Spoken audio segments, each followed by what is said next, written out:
This is Dune Talk, a DuneNewsNet.com production.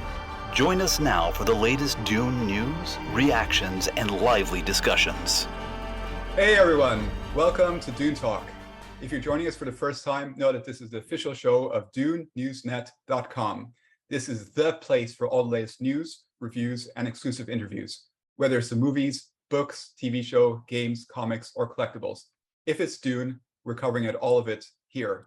And believe it or not, today you're watching or listening to the 40th Dune Talk show. So great milestone there. Really want to thank everybody for all the support up to now. And it's a great time to be a Dune fan with Dune Part 2 movie currently in production, Sisterhood TV show, and that's on the horizon.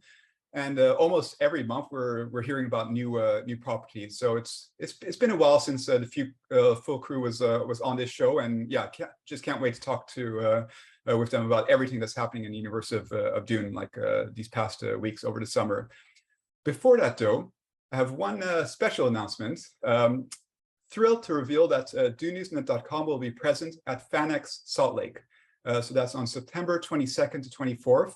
We're going to be hosting 2 Dune panels at the convention, and we're going to be there at a booth for all 3 days. Plus, there will be giveaways. So a lot more details to follow. But if you happen to be at that convention, we'd look forward to meet you there. So, and this is Marcus speaking, editor-in-chief at DuneNewsNet.com, and I'm here today with all 3 Dune Talk co-hosts. Hey everybody, it's Garin. It's really great to be back with everyone, back with the guys. I really miss this interaction that we have and our mutual interest in Dune. So I just wanted to also just mention how excited I am about the Salt Lake Comic-Con, which is actually called FanX. I would love to meet any of the folks that follow us, and I'm excited to be on the panel and discuss some of the things that we feel so strongly about Dune. So really looking forward to that. If you can join us, that'd be great. Absolutely. I am super stoked. I don't anticipate that I will be able to make the journey. Unfortunately, I'm very jealous and we'll be missing everyone, of course. But great opportunity for us, and very grateful for that, and looking forward to what comes out of that experience. But the 40th episode, just really excited about that. Pretty cool milestone. We've been chugging along now for well over a year at this point. And just again, grateful for everyone that's been supporting us, listening, watching, I suppose. I know some people love to sit down and watch it, which I think is just really great. And it means a lot because, I always say this, but I would love to sit around and kick it with these guys and talk Dune if no one was listening or watching. But having some added, fan experience, community experience is always a plus. And as Dune just grows and becomes more popular, I think that's a great opportunity for that kind of community. So thank you all again, and here's to another 40 and Dune Part 2 and all that good stuff. And we'll be talking more about those details throughout the show today. Hey everyone, Simon here. Yep, super excited about Utah. I've never been there, so it's going to be an experience. I used to go to conventions a lot, so it's been a hot minute since 2005. I'm going to get to talk to these boys. Maybe Johnny will zoom you in at the panel or something. Maybe we can figure something out. We'll have you remote. There you go. And thank you everyone that found us through the Super 7 interview. That was a lot of fun. Especially I got to talk about toys for a good half an hour. So excited about talking about Dune. It's been a minute since we've all been here. Awesome. Let's get into some movie news. Dune movie news. Back in our July episodes of Dune Talk, we covered how the first days of filming Dune Part 2 took place early July in Italy. So remember, Florence Pugh was sighted there, so she's playing Princess Irulan. We saw scenes which may have been her bedroom or library, as well as potentially in the garden. And then subsequently, we saw that the full-on production commenced in Hungary on July 22nd. And over the course of the summer, we've seen many, many photos of Timothée Chalamet and Zendaya in the streets of Budapest. And other crew members have been either had confirmed sightings there in photos or made their presence known on social media. Austin Butler, Florence Pugh, Rebecca Ferguson, Josh Brolin, Javier Bardem, Lea Seydoux, Stellan Skarsgård, Dave Bautista. So all of them have been there for at least some periods of time in the past weeks. And yeah, it is almost 6 full weeks of production that have taken place already. appears that there might have been a short break, at least for a few of the stars attending the 2022 Venice Film Festival. For example, Chalamet was there for his new film Bones and All. Production is far from over, though. So shooting in Budapest is expected to continue through early October. And then, as we reported on earlier, there will be 5 weeks of filming in Abu Dhabi, the Liwa Desert, and they're also expected to return to Jordan. Simon, you weren't on when we first talked about like the production beginning in Budapest. So out of all these photos and unofficial reports out of there, is there anything that's really stood out to you? I mean, the first thing obviously is I'm excited that it's happening. The cameras are rolling, you know, digital files. I don't know if Denise shoots film. Johnny would know that better than I do, but it is happening. I'm just happy that we got to start seeing, you know, what could be Frances Erlon, let's, you know, call her by her name in the film, what could be her bedroom, what could be a desk. I remember there were some pictures that came out that were super pixelated. Someone had to like zoom in like at 300%. And I remember going, look, there's a desk. There's a journal there. She's writing the journal. She's starting to write about Maudid. So obviously that's exciting. I'm gonna, like I told the boys before we started recording, I went to run for president of the Austin Butler fan club. I am sorry if I ever talked bad about him. When I went Austin Who, when he first got cast, I saw Elvis. Thank you, HBO Max, once again. Do yourself a favor, go watch that movie. If you're curious about his performance, it is mind-blowing, and can we say maybe future Oscar winner, Austin Butler in Dune 2? Overall, super excited. And yeah, there was that little break for Chalamet and Pugh. They're both promoting their own films. And my friend asked me the other day, he's like, why do you have the Budapest weather on your iPhone? I'm like, I just want to see what's going on the South Dune. How hot it is. Don't judge. Chiming in as far as kind of what we discussed last time around, I know we talked a lot about different possibilities and just little things we'd seen here and there. Obviously, we haven't gotten a whole bunch since then. It's mostly just been bits and pieces, but it's been fun to see. I think the main thing I'll just say is, because I'm terminally online, unfortunately, is that you know, there's been a lot of you know, posting by members of the cast. Of course, Chalamet and Pugh both going to Venice, so they've been on social media a lot. And you know, Brolin and even Momoa to a degree, who we know probably isn't in Dune Part 2, but it's fun to see them interacting. And Batista has been talking about, you know, coming back as Raban. He posted about how he usually has like a kind of a big beard, and he just said that, you know, he had to shave it, had to go, and he was pretty much just completely, I mean, because they are basically hairless in the as the Harkonnen. So that was interesting to see him kind of look like he does in that movie, where he's just almost kind of unrecognizable. And so that was cool. I guess final note of the, you know, kind of little break that they were going on and then going back was Chalamet posting on his Instagram after he finished everything he was doing in Venice. He just posted that he was like a photo from the airport, and then another post with the Hans Zimmer's score, Ripples in the Sand was the track that he had, and he said back to Arrakis ... So they're pretty much locked in. I mean, yeah, they're off kind of doing little things here and there. Some of them are not going to be on set, you know, every single day. They have different scenes and schedules and whatnot. Doesn't mean that they aren't filming, but it is just cool to see. And, you know, Chalamet posted stuff from Venice, I believe it was yesterday, and just Brolin was in the comments, like, you know, with little heart emojis, and like Florence Pugh was like, you're amazing, blah, blah. So it just seems like the rapport is good, you know, as we already knew it was from a lot of the folks that were returning, but it seems, you know, by and large, that the newcomers are also kind of gelling together, at least offset. So hopefully that'll translate to good vibes on set. Haven't seen or heard really anything, to my knowledge, about Christopher Walken yet. I know Lea Seydoux, Marcus might have mentioned, was spotted in Hungary, in Budapest, a little while back. So don't know if that was for actual filming or not, but it seems like everyone has been in Budapest for some period of time over the last month and a half. So pretty exciting stuff. And we have probably another month and a half or month left in Budapest before they go doing the desert shooting, which is going to be fairly extensive, certainly compared to the first part. So really exciting times. I mean, it's going to be carrying us through into November before they're done with this thing. They'll be kind of pushing right up against that 1 year kind of release date marker. So it's just one of those things. I think we've all said it. It's just like, I wonder what they're doing in Budapest right now. I wonder what scene they're filming. I wonder what the weather's like. I think that's just funny.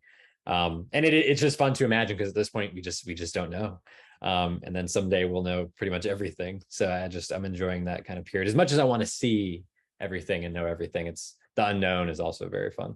Yeah, I really enjoyed just watching the posts from the actors. My theory is that maybe Christopher Walken is not as active on social media as maybe some of the other actors are, maybe we are. So maybe that's not why we're not seeing as much from him. But yeah, I don't know. I have had some experience in industrial filmmaking in my past, and some people describe filmmaking as watching paint dry, but it's cool to see these actors really excited about it. And the fact that they are really invested into the source material, into the universe, that the four of us love so much. So I don't know, I really enjoyed that. And the fact that part one was so successful, it's fun to see these actors, riding that wave of excitement into the next shooting season. So yeah, and kind of like what you're saying, Johnny, it's like I really do want to see like some set stuff and some behind the scenes stuff, and then another part of me doesn't want to see anything at all, because I just want to experience part two fresh, clean, clear. But if I did get invited to go over there and see some things, of course I would go. But Right. I'll take the attitude of I'll see it in Denis' perfect edited version. But I do like following what the actors are doing. It's fun. Yeah, I'm hoping that we get at least a little teaser image more than the clapperboard. But I agree with you guys. It's kind of like, ooh, show me everything. Show me behind the scenes. Show me, like, we know Pew was on set. Did she wear a wig? What was her outfit like? Right. But then I kind of want to just be blown away. The problem with doing this show, we're going to start seeing images and we're going to break them down. But it's also kind of like, I want to be surprised. Yeah. I was talking to someone the other day, Johnny, this was way before your time. There was a movie called Back to the Future that came out. And then Back to the Future 2 came out. And what was great about Back to the Future 2, you thought it was the end, and then it had to be continued. And we had a trailer right after the second part. I mean, there was obviously no internet back in '89 and all that, but it was just like blown away, kind of like, oh my God, what? They're in the Wild West now? And that's what I kind of want with Dune 2. I kind of don't want to see much. And I get that you have to because of marketing purposes, especially when next summer, I'm sure we're going to see a lot of images. But it's also, don't over Star Wars do it. Don't show us too much. Keep it a mystery, and I feel like that's something that's kind of gone away now with big films. It's very much, let me show you all these images. Let's put out 20 different trailers cut differently. I want those. I want those trailers. I want those TV spots next year, but I also want to be blown away and being like, this is, wow, I did not expect that to be that. Yeah. And we were lucky with part one, unless you saw that 20-minute preview, it was kind of very secretive, and I believe Denis is going to keep some of the big twists and turns pretty hidden. Like maybe we won't even see Erlon really that much, or Walken. And the rest of the new cast and crew. But I was talking to someone earlier today on the phone, and they're like, that Dune Part 2 really has a pretty amazing cast. I'm like, yeah, I know. I'm aware. I'm very aware. So good times just all around. Yeah, Simon, to your point real quick, like the last thing that just came into my head. Well, two things. You're right about like the trailers and things like that. I'm very curious to see how they kind of manage it, especially knowing that it's already, it is part two. Like it's in the public conscious. They don't need to like go certain directions maybe that they wouldn't, would feel like they did with part one. I think one of the benefits of part two, which I do think has the possibility and opportunity to be even better than part one, and much better potentially depending on how they do it, is that I feel like you can show, there's a way with part two that you can show more images and show more epic or like enticing or exciting things without revealing anything necessarily, if that makes sense. And for people that have read the book, probably kind of get a better idea of what I'm talking about. Things that could be out of context or just but don't reveal like plot points necessarily and things of that nature. So that'll be interesting to see how they kind of navigate that. And then the other thing I was thinking about is, even though we haven't seen a lot, I feel like when they're filming in the studio, that's typically when you see and hear the least amount of stuff. I feel like once they go out to the desert, I know when they were shooting part one, like they were all posting about being out in the desert and being on different locations and things like that on Instagram and that kind of thing. So once they get out to Abu Dhabi and Jordan, I think we'll be hearing and seeing more, just as they're being more mobile and that kind of thing. Maybe we'll get we'll have some photography like snipers out there trying to see what's going on. But I know we've seen that in the past with some other movies. So that's the other thing I would say is kind of on the horizon. Yeah, it does seem when it's more out in the open, there's more of a chance to get at least some glimpse of what's going on, like we got from the Beyond Tomb. Although, like, you know, that was a bit couple of revealing photos, but as mentioned, they were low res. You couldn't see all that much. But yeah, totally, they're keeping it secretive. They've done that for the first movie, and that totally makes sense. I mean, there will be plenty of exciting reveals next year. That's a good point though. About we haven't really seen much from Christopher Walken in terms of any appearances or like that. I mean, one of the things that I've read, and I'm not sure if this is still up to date, but I've read in some of his past interviews about how he's never owned a cell phone, things like that. So, you know, that could potentially be one of the explanations there. So that'll be interesting. Or it could be, you know, like that they're really like saving him for, you know, like some key scenes in the movie, and he's not going to be here as much as we think. But yeah, hopefully we get someone photographing him soon. I'm kind of jealous of the no cell phone thing. Sometimes I just want to throw my iPhone across the room, but then sometimes I just want to cuddle with it. So I don't know how I feel about that. Wow. I refuse to believe that. There's just no way. How do you function? How does he get a call from his agent to get his next gig? Like, how does that work? House line. He has one of those like like the old school phones. Turn. Yeah. That's disturbing. And in our next story, still relating to the movie, is all the movement that has been happening at the movie studios these past months. So there's been the merger of Warner Brothers and Discovery that's been sending waves through the entertainment industry. Then just last week, it was reported that Legendary Entertainments are exploring studio partnerships after their contract with Warner Brothers has expired. Sony and Paramount are contenders, although Warner Brothers remains in the mix. So Johnny, I want to hear your thoughts about both those stories, but especially pertaining to like how this could impact Dune movies moving forward. The writing has been on the wall, I would say, for a little while regarding Legendary and WB's partnership. I mean, Legendary hasn't been like in a one-on-one relationship just with them over the last 10, 15 years. They have gone out to other studios, Universal, like being among them, which is actually not mentioned to be in the mix this time around. So like they teamed on the Jurassic World, first couple of Jurassic World movies. But now it looks like after a few years back with WB, they're looking to go somewhere else again. And we also know that Legendary was also just sold and bought. So that's kind of something else that's ongoing. So there's a lot of moving pieces. It doesn't really seem clear at this point what's going to end up happening. All we know is that Warner Brothers, they do have a deal to do Dune Part 2, which is already in production. That's not going to change. They're still going to go full tilt with that. I don't anticipate there to be any kind of effects due to this. And then they also have the Godzilla versus Kong sequel, which comes out spring 2024, so a few months after Dune Part 2. But that should be the end of their relationship unless they manage to resurrect it and kind of re-up this deal. Paramount and Sony are the two biggest contenders right now. I mostly have good feelings about Warner Brothers, but that's more in the past. I mean, things are just so wild right now with them. It's hard to say what the landscape's going to look like or what that environment's going to look like. I think it's, like I said, the writing had been on the wall. Part of that would be due to the deal that they did with HBO last year, where they said, oh yeah, Godzilla versus Kong and Dune are going to be day and date for our streaming service. You're not going to see anything of that. I'm sure now they paid them something, to cover that, but being blindsided like that is not something that folks are going to like or feel comfortable with in the future. So you can see why they might want to go elsewhere. Paramount versus Sony, they both have their pros and cons. I mean, none of these studios are perfect. I do have an affinity for Paramount in the respect that they are a legacy studio. They are, a studio that's been around for decades. They put out a lot of great films over the years. They have a commitment to not small budget films necessarily, but like more mid-budget or more high budget, like dramas, not necessarily blockbusters.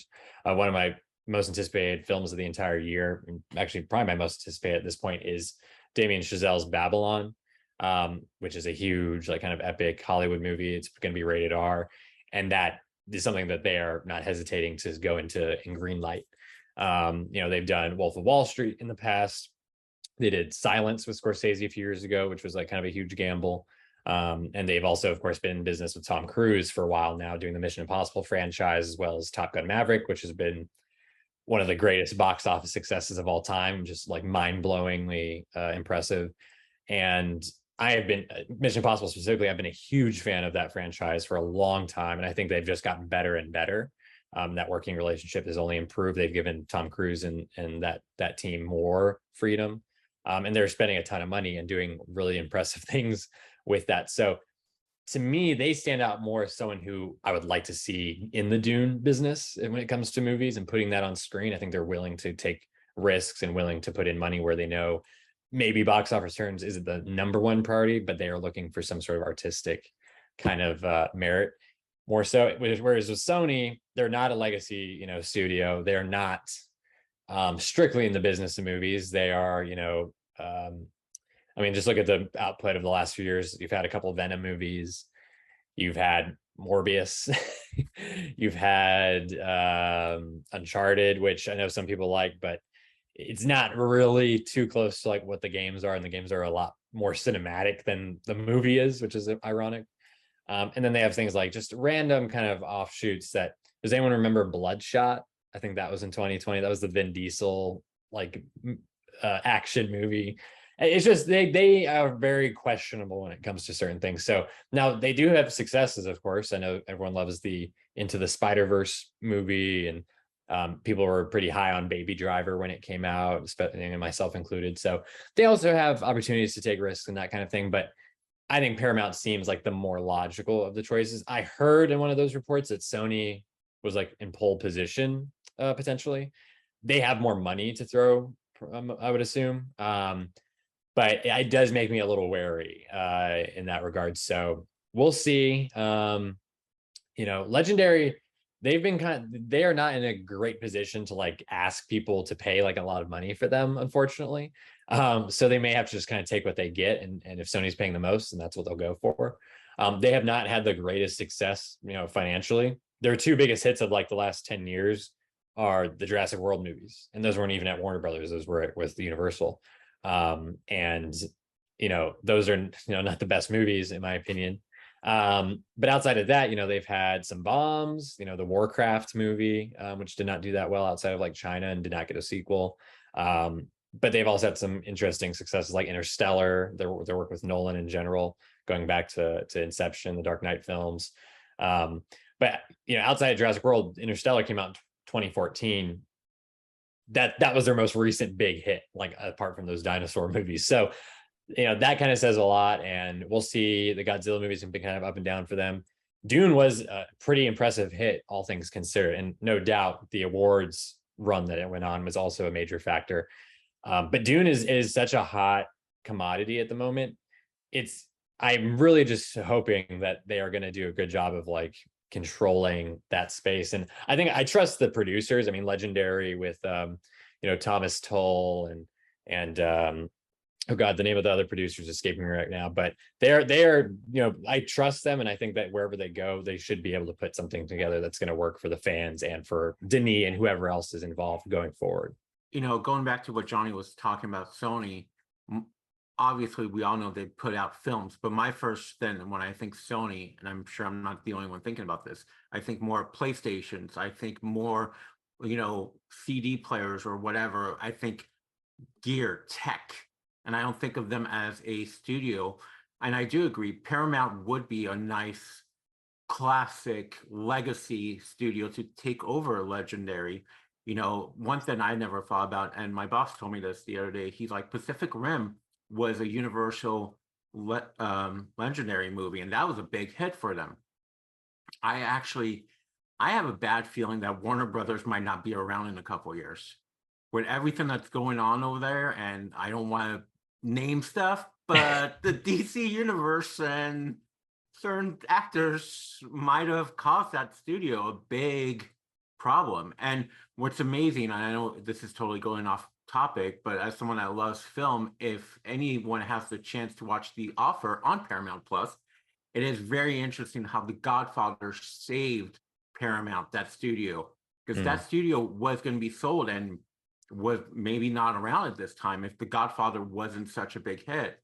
And Paramount has the opportunity of creating another, I know we always say Oscar winning, legacy, awesome film history, but I think in 20 years, people will look at the Dune movies, and not just because we're doing this podcast. They are groundbreaking. People are buying them. Johnny posted something on Twitter the other day about how the sales are there for the 4K and Blu-rays. People are hearing about it. I see people all the time telling me, well, I wish I would have seen it in the theater. Do you know if they're going to re-release it? So it is something that it is mainstream now. It's not that weird little sci-fi book that had that crazy 80s movie that people didn't like because of these actors, because of Chalamet, Zendaya, Butler, Pugh, Christopher Walken without his cell phone. But still, it's a big step. And I actually think Paramount would be the perfect fit. It would be great also for their app. And I'm sure they can work with someone and be like, hey, we heard what Warner Brothers HBO did to you guys. We promise we won't do that. Don't worry, we're going to have it theatrically. But maybe we do something 90 days after it's out. We put it on our streaming service. Very much what Disney Plus does. 45 days after a movie's out, they put it, on Disney Plus. So I personally would love to see it at Paramount. I also heard the crazy notion Disney might be involved on some of the legendary pictures. I mean, I'm picturing Paul with Mickey ears, and I don't want that, but I would go with Paramount. I love Sony products. I am a PlayStation guy more than an Xbox guy, but I think Paramount is where it should go, and it just makes sense to me. I don't know. Yeah, I mean, my feeling about this is just, I care about the Dune franchise, right? So however it's going to be best supported and then artistically and creatively supported, that's the thing that I'm most concerned about. Because as much as we want to believe that the movie industry is all about artistic expression, it's about money. And thank goodness we have some incredibly talented artists in that industry. But sometimes the financials can negatively influence, what comes onto the screen ultimately. So I guess that's, I don't profess to know all the ins and outs of that, but as a fan, it would just break my heart to see something influenced by these business related politics that would influence something like a franchise that is not only very successful, but it is going to blossom and become even bigger. I want to make sure the right organizational business structures are in place to make that happen. I was going to say, I think maybe 8 years, 9-10 years ago, when Dredd came out, the Kyle Urban movie, everyone, Dredd's a big thing overseas in the UK. I'm a big Dredd guy. I even have a Dredd tattoo somewhere. I don't even know where it is anymore.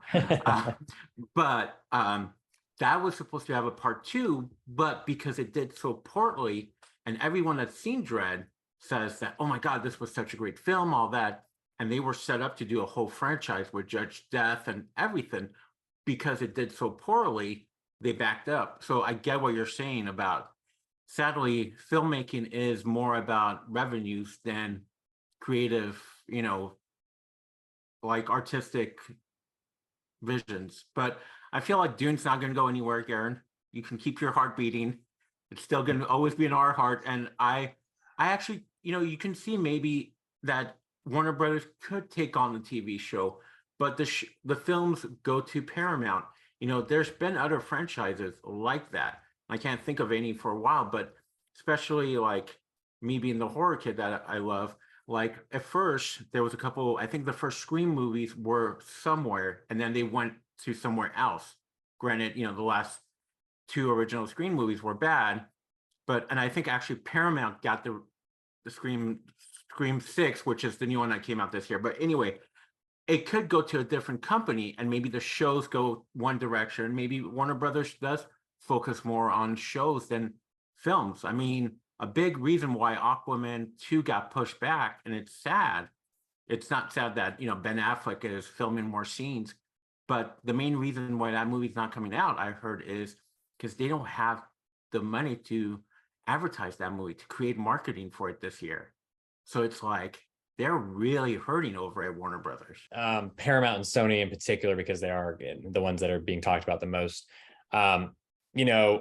We should also keep in mind when it comes to Warner Brothers' involvement with Dune, they do not make Dune, really. They pay for maybe 20% of the budget. Legendary, by and large, pays for the movie to be made. They have, by and large, the creative freedom over that movie. And then Warner Brothers does the distribution and helps do the awards campaigning and that type of thing, and marketing.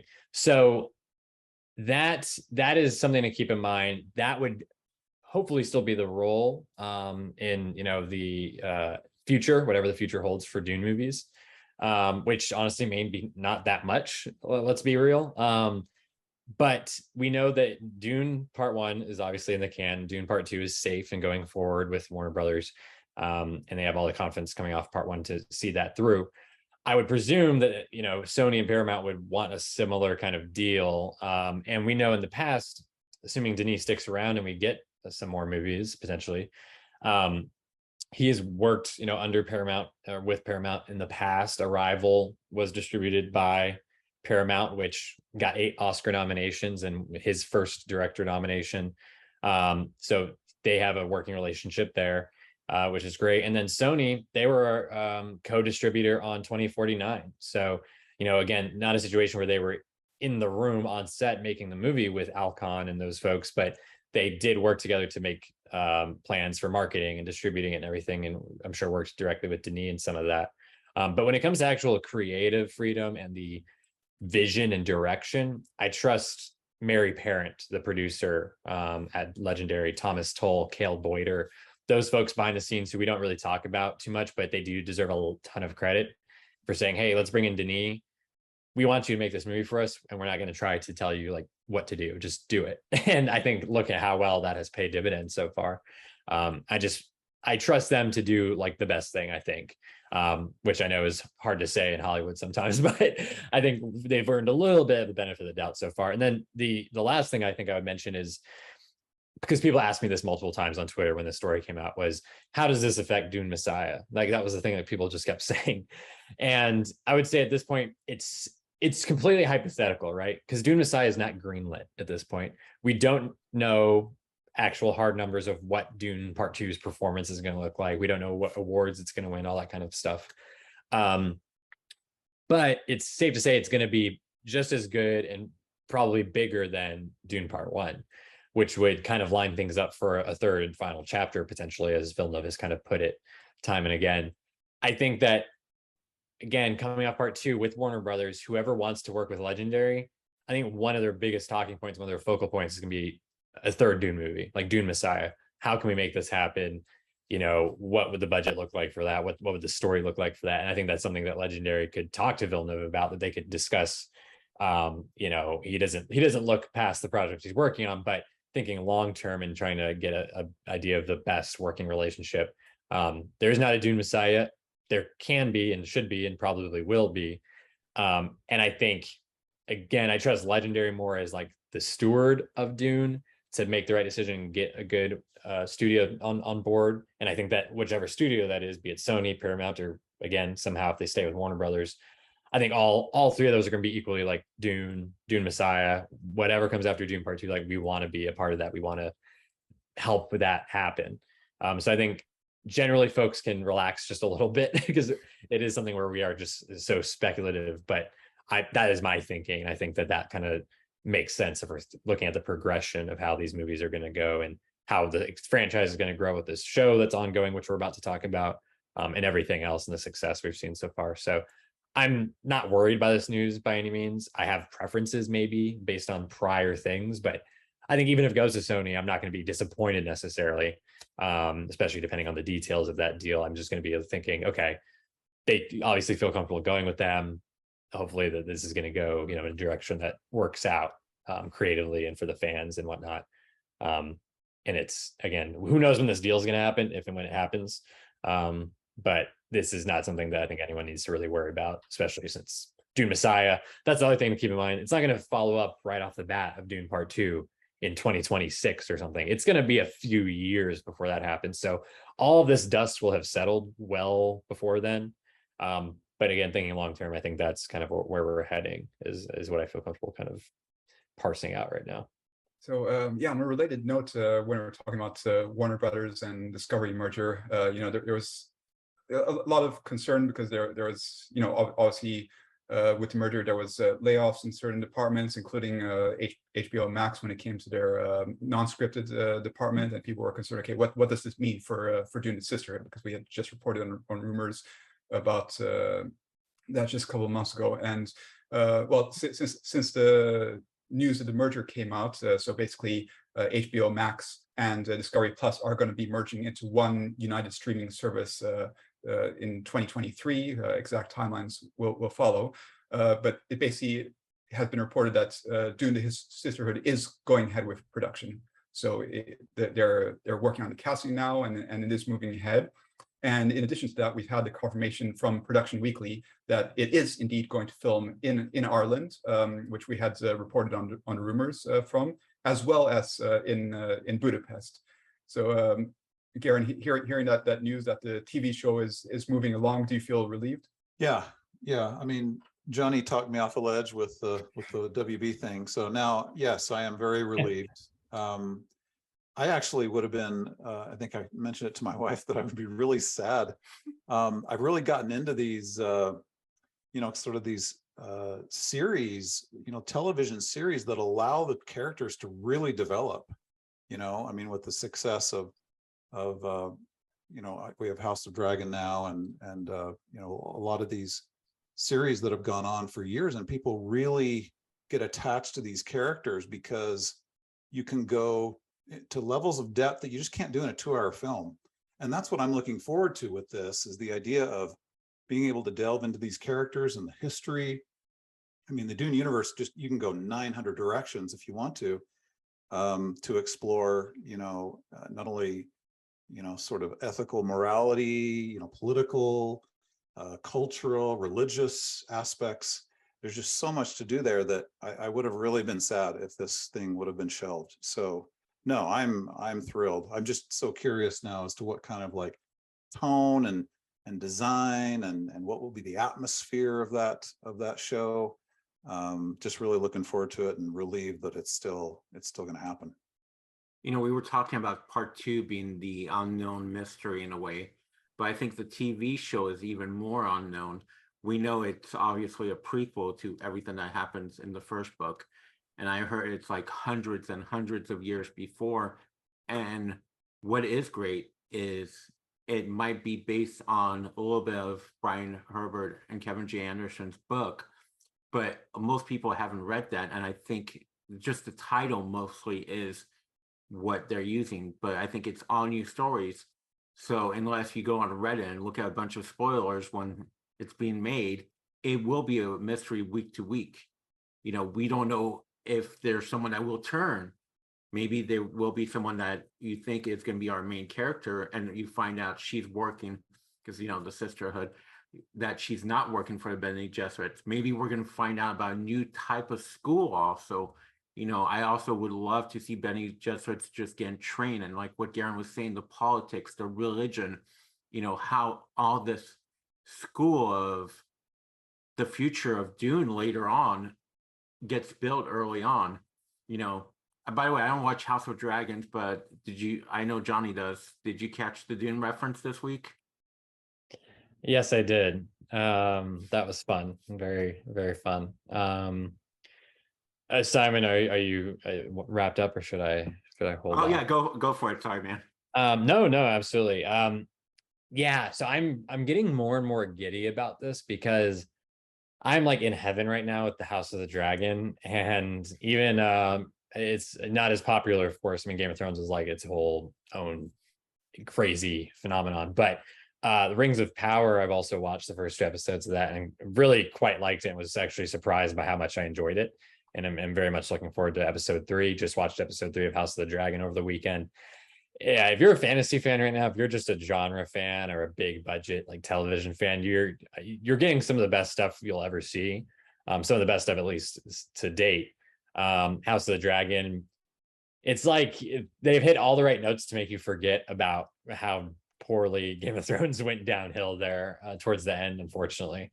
And just it's standing on its own, but it's also having some sort of throwbacks and connective tissue to the original series, while still pushing things forward and challenging you. And it just feels so good. It feels like those early days of Game of Thrones when it was largely about the politicking and the meaty dialogue scenes and the tension between just individual characters rather than whole houses and armies and things like that. And so that's just been phenomenal. I think the 3rd episode may have been the best one so far, and I can't wait to see where that goes. And I just thinking of the possibilities, especially the fact that it's set up at HBO right now and is moving forward, thankfully, after the turbulence, let's say, at Warner Brothers and HBO.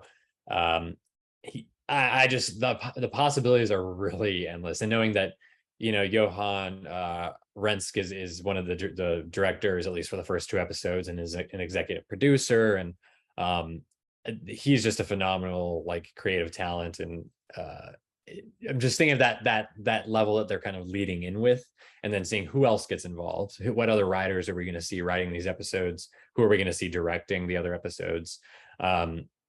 There's just so much, and casting also is supposedly ongoing.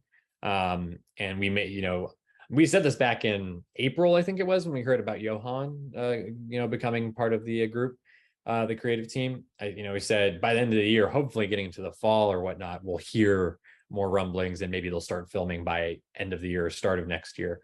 And so, yeah, I'm really, really excited and keen on all of this. And the locations make sense. Budapest, of course, that's where they've been filming the Dune movies, part 1 and part 2.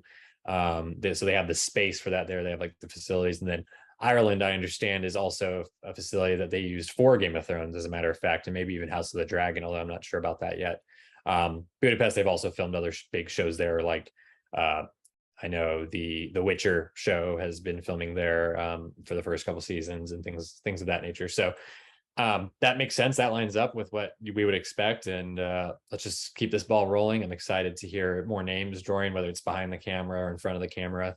I'm really impressed with House of the Dragon. One of the things I'll throw out there, just thinking about it, similar to Game of Thrones, it had a decent mix of folks that you look familiar, that you've seen in other things, but also folks that you're probably not as familiar with. And I think that is also how I would like to see the Dune show approach it, perhaps.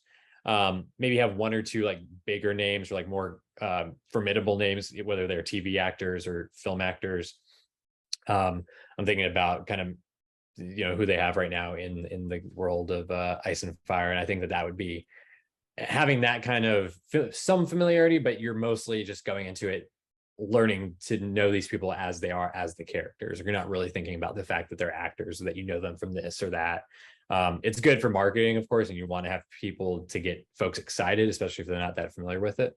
But that's just something I'm thinking about. And I'm just keeping an open mind, and I'm looking forward to hearing more for sure, because there's a lot of possibility, and especially in the storytelling. I'm not as familiar with all the lore as you folks are by any means, but I think that the time frame that we're hearing so far makes sense, and that there's opportunities there, and just gotta hope that we hear something more soon, because I'm getting more and more excited. And we also know, HBO, thinking about their genre shows and big budget shows and the directors that they bring in. The Last of Us, we saw some of that first footage, and people were just bouncing off the walls with excitement about that, and that's coming early next year. So who knows? Maybe Dune, Sisterhood, this could be something that we see early 2024 potentially, after the part 2 comes out, and after The Last of Us has been out for over a year, and we're getting close to that. So that's something probably in the next year and a half that we're actually going to see come to fruition. Again, it's just one of those things where I'd like to know everything, but I'm excited to just be having all these possibilities. I was actually surprised the other day. My boss was like, Matt Smith is in House of the Dragons, and I haven't been watching it because I'm not a Game of Thrones fan. And I was like, what? And I had to watch the trailer with his crazy bleach blonde hair. I was like, that is Matt Smith.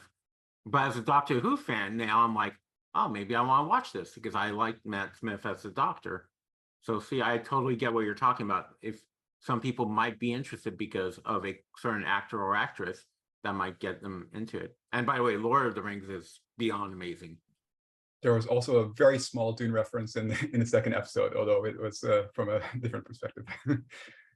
Well, you know, the House of Dragons, and it was just a pug, and it showed up on a bunch of Facebook groups that are Dune pug groups and also Dune groups. People were like, wow, look, they totally ripped off Dune. I was like, as a pug dad, I was like, I'm proud of this moment. More pugs on TV. Yeah, and just wrapping up on those locations. So we've already talked about the merits of filming in Ireland, whether it's the creative aspect or the financial aspect.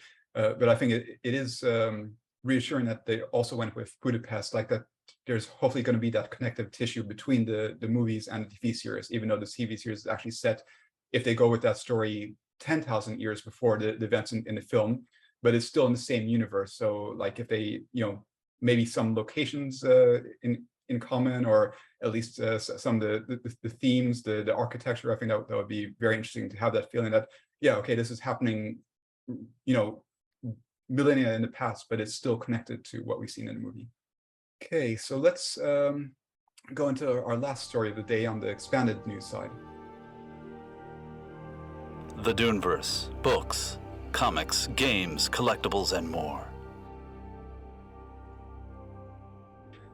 We got the name for that open world survival MMO game that Funcom has been working on. So there was the cinematic trailer was released, and we got a title, Dune Awakening. And yeah, it's really exciting to see the footage in that trailer, like the connection with the appearance of the movie, similar look and feel. So they haven't provided a date, but yeah, it's coming. So this open world, massively multiplayer online game that's coming for Dune fans, and I'm sure we'll be getting a lot more news of that in the near future. So Johnny, is this a computer game that would pull you in? So I have a couple feelings about this. First off, you do. First off, the trailer was very cool. They nailed the hell out of that. And it was buzzing around online and on Twitter, and people were talking about it. The design, like, very much inspired and tied to the film, I would say. The litany being included was great. The actual visual, it's obviously a cinematic trailer, so it looked fantastic. They spent money on that. So I was like, oh wow, this could be pretty cool. Like, I'm very surprised by this. And then when I was reading more about it and seeing everyone's reactions, I was like, I don't know. Like, this what's the type of game, the genre that it is Garin. Open world survival MMO. So it is going to be a multiplayer game where you're interacting with thousands of players. Yeah. So as soon as it's survival, yes. So once people were talking about that, and they were like, God, this looks so good. And then they're like, and then I saw it was MMO, and I was like, oh boy. And I'm like thinking about it more, like reading more about it. I'm just like, damn. I was like, I'm still of the mind that I would love someone that wants to make a game that has like a story and like characters that you care about, like, to make it a Dune game, because I think that would be very special. Whether it be, I'm the big studios I'm thinking about, like with Sony, they have Naughty Dog and Insomniac and Sony Santa Monica and other places. There's opportunity there, and it doesn't seem like it's really being push. Yeah, maybe it'll be a fun game. I'm sure there'll be lots of people that enjoy it. I mean, all these subgenres of gaming have their fans, of course, and that's great. But I don't see myself getting into it most likely, or spending money on it necessarily. But it was a cool trailer, I'll give them that. But just I was just reading all the responses. It was like, damn, I really wish this was any type of other game, because I think people are itching for more Dune, especially in the gaming space. And that was just the vibe I got from all the responses. Like, wow, this is like really well done, looks great, but they just don't. It just seems like no one really sees themselves like going for this particular type of game. So I'm not a gamer. I've brought this up several times before. I mean, in the past month, I bought a Nintendo Switch. Me and the fiance play Animal Crossing. That's our open world game. But I did pick up Zelda, and I totally forgot this game was coming out. And as I was walking around, Zelda, I was like, they should really make a Dune game like this. And I know, like, obviously won't be supported on the Nintendo Switch, but I'm like, if they make a Dune game like this, I will buy a PS5, especially now that they're starting to show up and they're out in the wild. And then 2 days later, I think the trailer hit. I was like, oh, I should ask for more in the universe. But honestly, like, my coworkers, like, if you don't know, I work at Best Buy, and everyone there is a gamer except me. And one of my coworkers comes up to me and he's like, "You're gonna hate me. I can't get into Dune, but that game, man, that game looks amazing." I was like, "Ralph, I get it. Just watch Dune, you'll get into it." But more people are excited about the game. And if the game gets people to go back and watch the movie and maybe the show by the time the game's out, because like you said, there's no release date, it will be great for Dune that people will go back and see the source material. I mean, the ultimate goal is they'll go back and pick up a copy of, Frank's original novel. But I think it'll open Dune to a whole new type of people that weren't really excited about the movies or even the books, and just being like, "Oh yeah, I played that game. Cool, I'll watch the movie." Maybe they'll see it on Paramount Plus, or maybe Sony will have their own streaming service by that time. But I think it's beautiful, and obviously the gameplay will not look like that. But still, I like open world games. I think they're fun. They're more fun to me personally, sorry, Garin, than strategy games like Spice Wars right now. But I'm totally cool buying it and just walking around Arrakis, coming home from work and just spending a couple hours looking for worms and just riding a sandworm. I'm down. Like, as soon as there's a release date, I'm like, I'm going to pre-order it, and I'll probably buy PS5 at that point. That's the game that's going to make me go, okay, it's time to upgrade to a PS5. So, I mean, as a non-gamer, someone that gets crap at work because I only play FIFA and now Animal Crossing, I'm excited about this. Hey, Animal Crossing's fun. Just, Tom owns my soul. If you play that game, you know what I'm talking about. So what I love about this podcast is we are absolutely honest. Yeah. Johnny, I find it a little bit ironic that I'm the old guy who loves these games, and I don't want to reveal how many hours I put into Spice Wars, because I just love that game. And actually, the fact that Funcom is the studio on that, and that's the same studio for Dune Awakening, they own the rights to that, right? I'm really excited about this. Like, the idea of going to a place that I read about, and Johnny, I know what you're saying, because you're a very story-driven person. That's what you focus in on, that, and it's the story that is interesting, and that's true for all of us, really.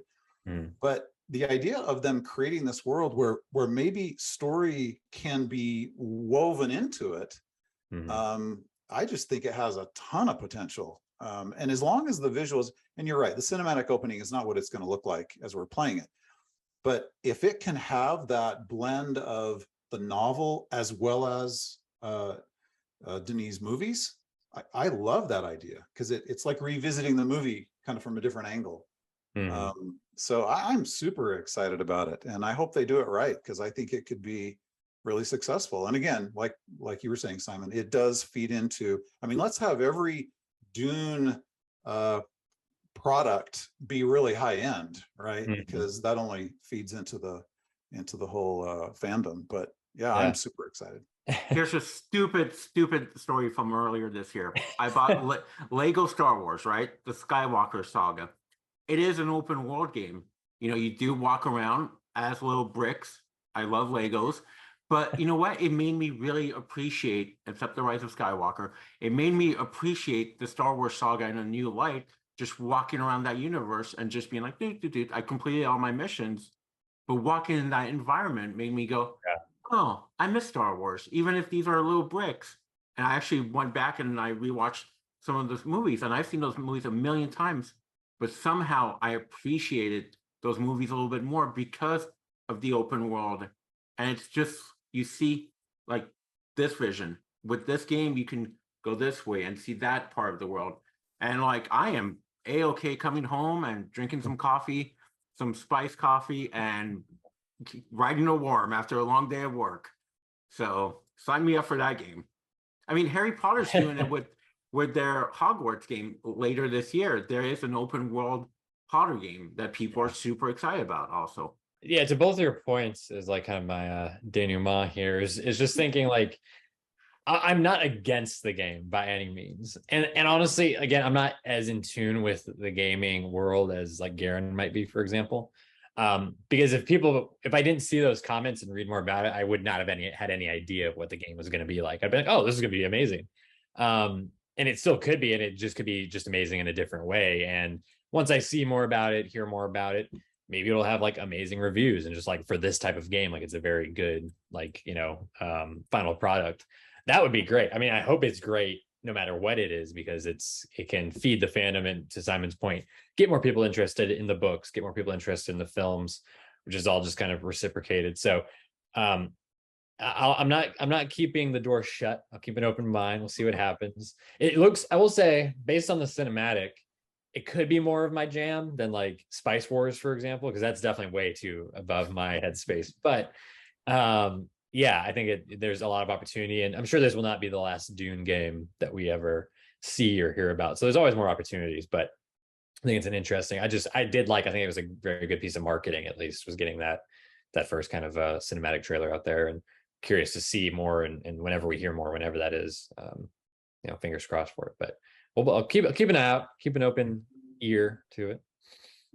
Yeah, and to that point, I would really love to see like an immersive, like completely story driven RPG, like something like a Skyrim or like a JRPG that's in a Dune universe and entirely focused on like going through this whole journey and adventuring. I think that they definitely should do something like that. At the same time, like with an MMO, I would also say it's a misconception to say that there isn't a story, because there is going to be like an overarching campaign. Like depending on how successful the game is, they'll be creating content for it for years to come, and like the story will evolve, the setting will evolve, and players will interact and sort of develop the story in a way. So although like I personally, because of my work, I haven't had much time to play MMO type games. It is a big time investment, right? But I do think it is the advantage there is a community, because there's going to be like a whole community that's engaged with that game, playing it, interacting with other people, and it's a way to get into Dune as well. So yeah, I think it has a lot of potential, but I definitely hope that they're also exploring other video game properties as well. So I think that was our show for this week. So some big stories, exciting stuff coming up. Yeah, before we sign off, I guess it's worth noting that there's another milestone, which is on September 9th. It's 2 years since we opened up shop at dunenewsnet.com. So it's yeah, come a long way since then. Like we've seen many trailers, we've seen the Dune Part 1 movie, and interacted with like an amazing community. I'm really grateful for all the interaction that we've had, and I think this is really positive community. There's a lot of people who are passionate about this and open-minded and welcoming to new people. So yeah, thank you all for the support, and we're looking forward to serving you for many years to come in the future. So yeah, let's go ahead and wrap up. Marcus, I hate quoting Zendaya every show, but like you said, this is just the beginning. Congratulations on the 2 years. We've been doing this show for over a year now. And once again, it's just the beginning. Fan X Utah, that's going to be fun. That's going to be our first con experience as a team. We don't know what our table number is currently, but keep updates to social media. We'll have that posted. We'll tell you when our panels are. And if you're at the show, please stop by. Tell us what we're doing right. Tell us what we're not doing right. Ask us for maybe some swag. Maybe we'll give you something. Who knows? I'm excited. You can always find me on all the socials, S Dowdy. Can it be that Thursday that we can take our flight and go to the con? I'm excited. Yes. Congrats to Marcus, I gotta say, for putting this all together as far as the site and the show, and getting the train moving out the station and keeping it on the tracks thus far. And then as far as the convention's concerned, also of course Garin, it's in his backyard, his home turf. So having those connections and being able to set that up for us and the fans, I think is really, really exciting. And yeah, may not be there this time around, but as Simon was saying, this is only the beginning. So maybe may not be our last con appearance or in person kind of event. So really excited about that opportunity in general, and can't wait to hear and see things out of that. And again, thank you for all the support. If you want to follow me on social media, you can see me on Instagram, Twitter, Letterboxd at Johnny Sobchak. And great to be back with the guys after a bit of a break, which was nice. But hopefully we'll see things pick up over the next few months and into Dune Part 2 year next year. Yeah, thanks to everybody who follows, who listens. Marcus, I remember when we first met, and I had actually been to your website before it all kind of came together, this team. And I was just so impressed. And the fact it's been 2 years now, and to have been a part of this has just been so fun. So we had kind of that year of waiting for the Part 1 movie, which was a little disturbing, but it all came together, and now we're riding the wave. So yeah, thanks to everyone, and we'd love to see anyone at the Salt Lake FanX convention, and appreciate just all the support for this show and for the website and everything that we do. So thank you. Yeah, this is Marcus Gabriel, your editor at DuneNewsNet.com. Stay up to date with me and everything else going on at Dune at DuneNewsNet on Twitter and Instagram. Looking forward to talk to you all soon in person or next time on the show. We hope you've enjoyed Dune Talk. Remember to like, subscribe, and turn on notifications so you know when the next episode drops. Stay tuned to DuneNewsNet.com and add us to your social feeds. Be the first to hear breaking news and reviews.